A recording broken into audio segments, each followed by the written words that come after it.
Yo, what's up, everybody? This is Luke with Owls TV, and we are here for another exciting episode where we're going to talk to you about some of the new cannabinoids that are coming out.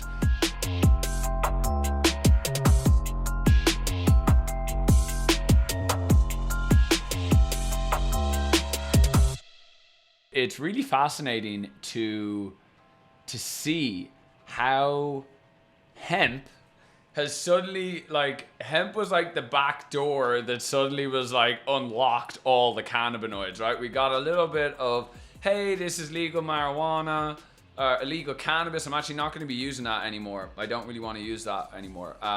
Legal cannabis. And what do you know? It's like all THC, and then suddenly there's this 2018 Farm Bill comes in, and it turns out that all acids, salts, derivatives are now legal. What do you know? Suddenly that opens up the floodgates for all of these other cannabinoids that are either isomers or can be derived from CBD.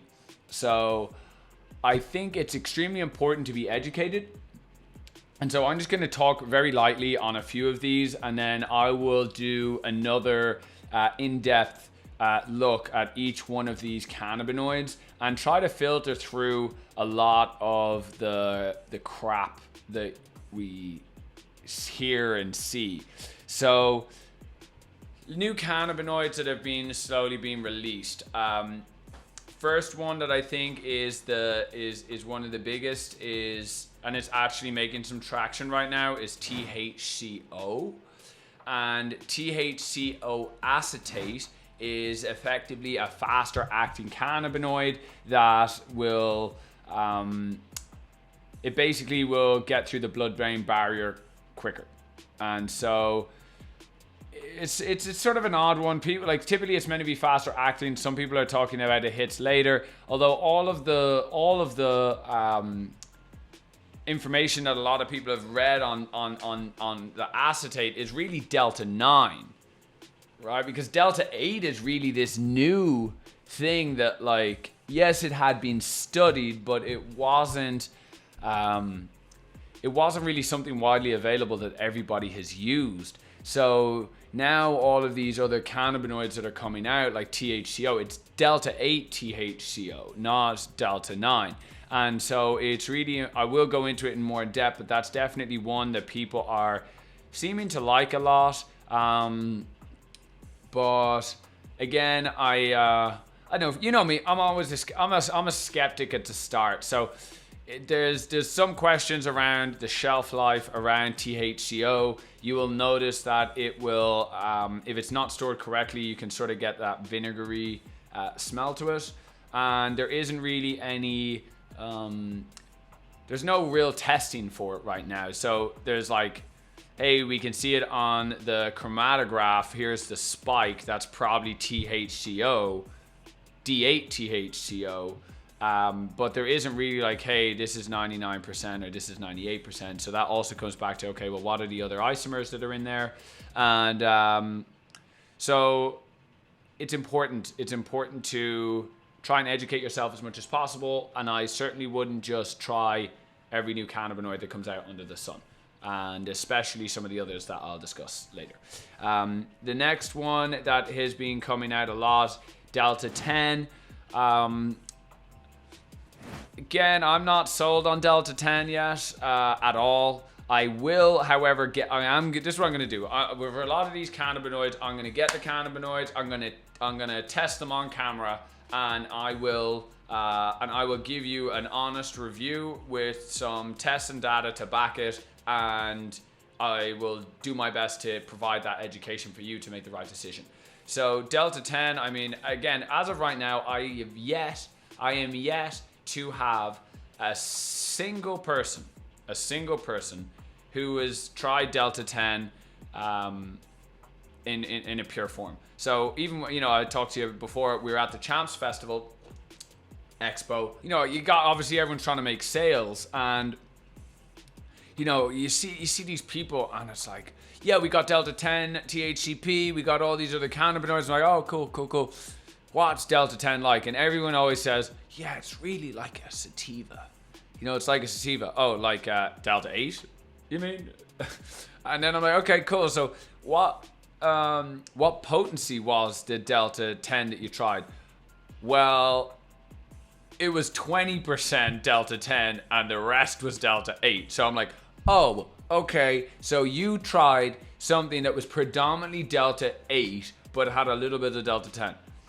And I always found that odd with people who would, they advertise like, hey, here's this THCV. I'll talk about that next. And it's like, this is the THCV, but actually it's like 5% THCV. I'm like, how can you even possibly say that that's having a measurable, distinct effect that would be somehow different than the 90% Delta 8 that's in there? So I've been hearing more and more people talking about Delta 10. I'm gonna get some. I'm gonna get a high purity, and maybe I'm just gonna eat a gram or something like that. I'll probably take a dab or two first, and then I'll see. But as of right now, I haven't been able to get any conclusive information, and before then, Al certainly won't be selling any Delta 10 until we get some good, honest results. And I couldn't even tell you what Delta 10 does. I couldn't even tell you. So I'll leave it at that. That's my opinion there on that. Jumping back briefly to THC-O, I've been hearing people like, whoa, THC-O, this stuff's like 300% stronger. Like, I feel like people just say these things for sales, and it's just like, it's not 300% stronger, right? It's not. So let's jump over next to the big old THC-P. So THC-P is something that I am somewhat excited about, but I'm also like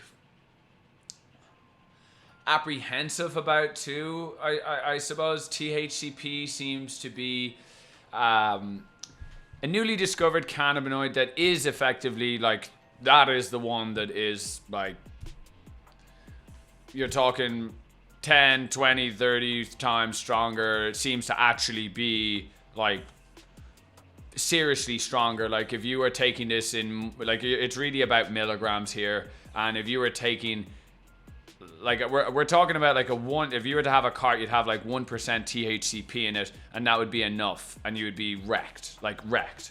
And so there's a part of me inside that says, okay, I almost, and I hate to say this, but I almost look at like, if we were to, and this is a pretty bad analogy, but I'm going to say it anyway. If you were to have it be like, okay, so heroin has its uses, right? And if you were to look at like, cannabis has its uses. Cool. And then it comes out with, well, here's fentanyl. And fentanyl has its uses too, but it is so powerful and can be abused so much and so easily. It ends up generating a little bit of apprehension and can be very dangerous. So for me, or looking at us here at Owls, I mean, you've got cannabis over here. We've got a lot of new cannabinoids coming out, and now suddenly we have this one over here that's called THC-P. And from what I've been reading about it, it's like, I've been hearing of multiple people who have, used this and like been knocked out, like too much, can't handle it, going to sleep. And like sort of like passing out, like too much. People taking too much, and it being like a 3-day, like I'm stoned for 3 days. Stuff that is like unheard of. So again, I ask myself, like, what is the benefit of that? Well, first one would be, in the correct dosages for people who have an extremely high tolerance, it would be very helpful. For people who really just want to take a small, minute amount and don't want to take like large amounts of edibles or any of that other stuff, this could certainly be a wonderful replacement. And the other one would be for people who actually need extremely high doses, who are maybe in cancer treatment or whatever it is. They would be able to do so with ease, and it wouldn't be something that would be very time consuming, and it could be pretty effective very quickly. So that's one side of it. The other side of it is that then it has a huge aspect for abuse, and that and that it's something that would probably end up being, they could end up having a pretty bad name, because it would be like, oh, this crazy new cannabis drug THC-P is like taking our kids away from us and turning them into, you know, slobs, right? So that, I think, can sort of, it's a few questions there. Next one, which I am excited about, is HHC. HHC is hexahydrocannabinol. I will go into it in more depth, but basically HHC is going to be an avenue for a lot of states where Delta 8 is illegal. HHC is debatedly, whether it's an organic cannabinoid or a synthetic one, it seems to, again, because it's fascinating really, because we don't really know about how many cannabinoids there are in the hemp plant or the cannabis plant. And so is something naturally occurring or is it not? And then the question comes back to, well, hey, if we can test for 18 cannabinoids and there's 125 identified, then the chances are we're going to be discovering new ones. And so it seems to be the case that HHC is a naturally occurring cannabinoid, and that it is one that doesn't have those terrible 3-letter words THC. And so because it doesn't have that, just like CBD, CBN, it will in fact be legal. And if they try to ban Delta 8 and Delta 10, which is the top 2 right now, HHC is going to come in nicely to all of those states. So I did have an opportunity to try it. I will talk about that more in depth in another video. But overall, that one seems to be, I think is going to be like a saving. I think that's going to have a lot of place. And I think it's important to see that I look at this a little bit, that there is similarities to this and, you know, how cannabinoid, like this sort of bath salts thing, I hate to give that reference, but like at what point is it that we are going to go so far down the line that's like, hey, here's this plant, this is how it grows, and then here's the hemp plant, and this is how this grows, and this produces CBD, and then it's like, and here's number 572 isomer over here, and this thing is called like something nothing like any cannabinoid you've ever heard, and this thing just like sends you to space. I think when we get to that point, which I think is going to come far more quickly, I can't believe we're seeing THC-P. I feel like the news only broke like maybe 9 months ago about that, and now it's like, it's looking like it's almost here.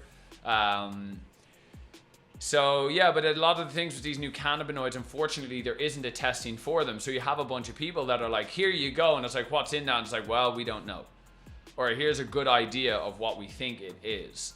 So just be careful. I will do a more in-depth review with all of those. So just keep an eye out. But what exciting times, everyone. And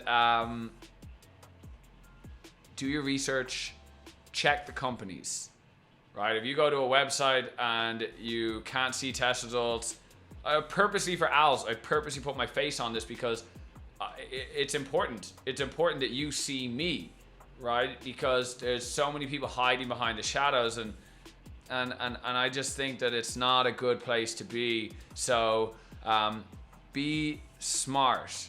Don't just randomly go like, hey, I'm gonna take this thing here, because it's really no difference than the black market or the traditional market. And so do your research. Don't just consume things without checking in. And be safe, everyone. Peace. Hey everyone, thanks for watching this week's video. If you like the content and want to see more, please give the video a thumbs up. Subscribe to our channel to keep up to date with every new video as they're released. And don't forget to leave a comment if you want to be entered into our weekly giveaway to get some Owls products. Congratulations to this week's winner. Please make sure to reach out to us on Instagram to claim your prize. Thanks again for watching, everybody. See you next week.